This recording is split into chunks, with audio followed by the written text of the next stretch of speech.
जब माता पार्वती ने भगवान शिव से पूछ लिए थे प्यार से जुड़े ऐसे सवाल, फिर महादेव ने बताया था प्रेम का असली अर्थ। भगवान शिव का प्रिय माह सावन प्रेम का प्रतीक है।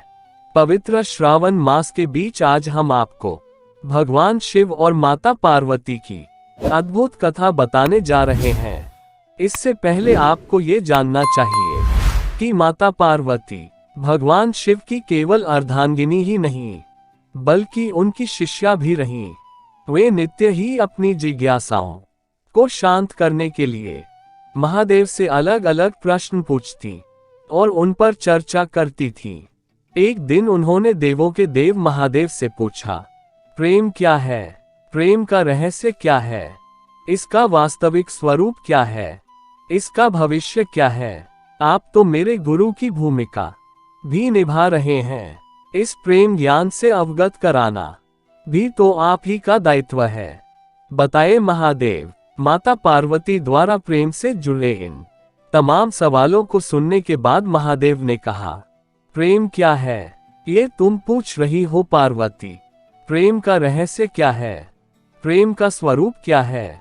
सत्य तो ये है कि प्रेम के अनेकों रूप को तुमने ही उजागर किए हैं। पार्वती, तुमसे ही प्रेम की अनेक अनुभूतियां हुई। तुम्हारे प्रश्न में ही तुम्हारा उत्तर निहित है। भगवान शिव की बातें सुनकर माता पार्वती ने कहा, क्या इन विभिन्न अनुभूतियों की अभिव्यक्ति संभव है? भगवान शिव बोले, सती के रूप में जब तुम अपने प्राण त्याग कर दूर चली गई, मेरा जीवन, मेरा संसार, मेरा दायित्व सब निरर्थक और निराधार हो गया। मेरे नेत्रों से अश्रुओं की धाराएं बहने लगीं। महादेव बोले, अपने से दूर कर तुमने मुझसे भी दूर कर दिया था पार्वती। यही तो प्रेम है। तुम्हारे अभाव में मेरे अधूरेपन की अति से इस सृष्टि का अपूर्ण हो जाना, यही प्रेम है। तुम्हारे और मेरे पुनः मिलन कराने हेतु इस समस्त ब्रह्मांड का हर संभव प्रयास करना, हर संभव षड्यंत्र रचना, इसका कारण हमारा असीम प्रेम ही तो है। तुम्हारा पार्वती के रूप में पुनः जन्म लेकर मेरे एकांकीपन और मुझे मेरे वैराग्य से बाहर निकलने पर विवश करना और मेरा विवश हो जाना, ये प्रेम ही तो है। भगवान शिव ने माता पार्वती से कहा, जब जब अन्नपूर्णा के रूप में तुम मेरी क्षुधा को बिना प्रतिबंधन के शांत करती हो, या कामख्या के रूप में मेरी कामना करती हो, तो वह प्रेम की अनुभूति ही है। तुम्हारे सौम्य और सहज गौरी रूप में हर प्रकार के अधिकार जब मैं तुम पर व्यक्त करता हूँ और तुम उन अधिकारों को मान्यता देती हो और मुझे विश्वास दिलाती रहती हो कि सिवाय मेरे इस संसार में तुम्हें किसी का वर्चस्व स्वीकार नहीं, तो वह प्रेम की अनुभूति ही होती है। भोलेनाथ ने आगे कहा, जब तुम मनोरंजन हेतु मुझे चौसमे पराजित करती हो, तो भी विजय मेरी ही होती है, क्योंकि उस समय तुम्हारे मुख पर आई प्रसन्नता मुझे मेरे दायित्व की पूर्णता का आभास कराती है। तुम्हें सुखी देखकर मुझे सुख का जो आभास होता है, यही तो प्रेम है पार्वती। जब तुमने अपने अस्त्र वहन कर शक्तिशाली दुर्गा के रूप में अपने संरक्षण में मुझे सशस्त्र बनाया, वह अनुभूति प्रेम की ही थी।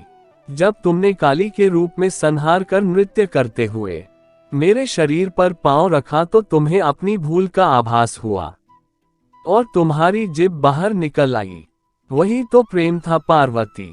भगवान बोले, जब तुम अपना सौंदर्यपूर्ण ललिता रूप, जो अति भयंकर भैरवी रूप भी है, उसका दर्शन देती हो, और जब मैं तुम्हारे अति भाग्यशाली मंगला रूप, जो कि उग्र चंडिका रूप भी है, उसका अनुभव करता हूँ, जब मैं बिना किसी प्रयत्न के तुम्हें पूर्णतया देखता हूँ, तो मैं अनुभव करता हूँ कि मैं सत्य देखने में सक्षम हूँ।